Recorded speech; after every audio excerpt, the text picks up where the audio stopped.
చంద్రబాబు నాయుడు గారు ముఖ్యమంత్రి అయిన తర్వాత ఈ ప్రైవేటైజేషన్ పెద్ద ఎత్తున కొనసాగించడానికి ఆయన ఒక నిర్ణయం తీసుకొని అందులో భాగంగానే వివిధ డిపార్ట్మెంట్ ప్రైవేట్ పరం చేస్తూ ఉన్నాడు. ఇవాళ టూరిజం డిపార్ట్మెంట్లో 1300 మంది ఉద్యోగస్తులు పనిచేస్తూ ఉన్నారు. రాష్ట్ర వ్యాప్తంగా వందలాది ఎకరాల భూములు, బిల్డింగ్స్ వాళ్ళ చేతుల్లో ఉన్నవి. వాటన్నిటి కూడా అతి తక్కువ ధరలకు ఇవాళ లీజ్ పీరియడ్ అనే పేరుతో ప్రైవేట్లకు అప్పచెప్తా ఉన్నాడు.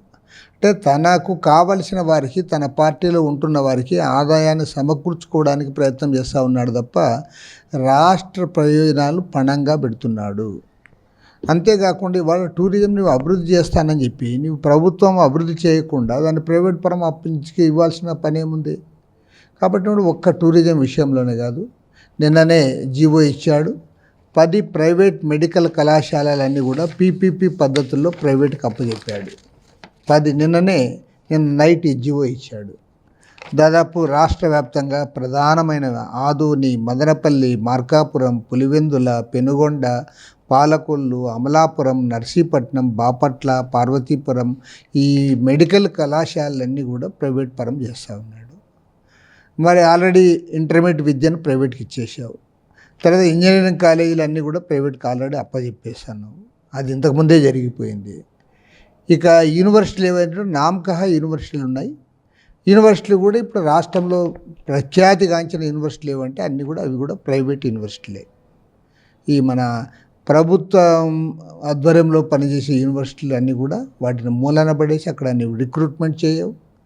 కొన్ని యూనివర్సిటీలో వైస్ ఛాన్సలర్స్ కూడా లేరు. కాబట్టి విద్యారంగాన్ని, వైద్య రంగాన్ని, టూరిజం డిపార్ట్మెంట్ని అన్నిటి కూడా ప్రైవేట్ పరం చేస్తూ ఉన్నాం. చివరికి స్టీల్ ఫ్యాక్టరీని కూడా ప్రైవేట్ పరం చేయడానికి ఇవాళ నరేంద్ర మోడీకి ఒత్తాసు పలుకుతూ ఉన్నాం. ఎంత దిగజారి ప్రవర్తిస్తూ ఉన్నారంటే, విశాఖ స్టీల్ ఫ్యాక్టరీకి క్యాప్టివ్ మైన్స్ కోరకుండా మీరు మిట్టల్ ఫ్యాక్టరీ క్యాప్టివ్ మైన్స్ ఇవ్వాలని మీరు ఎంపీలు పోతా ఉన్నారంటేనే మీరు ఏ వైపు నిలబడతా ఉన్నారో అర్థమవుతుంది. అంటే మీరు ప్రభుత్వం వైపు లేరు, ప్రభుత్వ రంగాన్ని కాపాడుకోవాలనేది మీకు లేదు. మీరు ప్రైవేటుకు ఒత్తాసు పలికి అన్నీ కూడా ప్రైవేట్కి అప్పచెప్తా ఉన్నారు.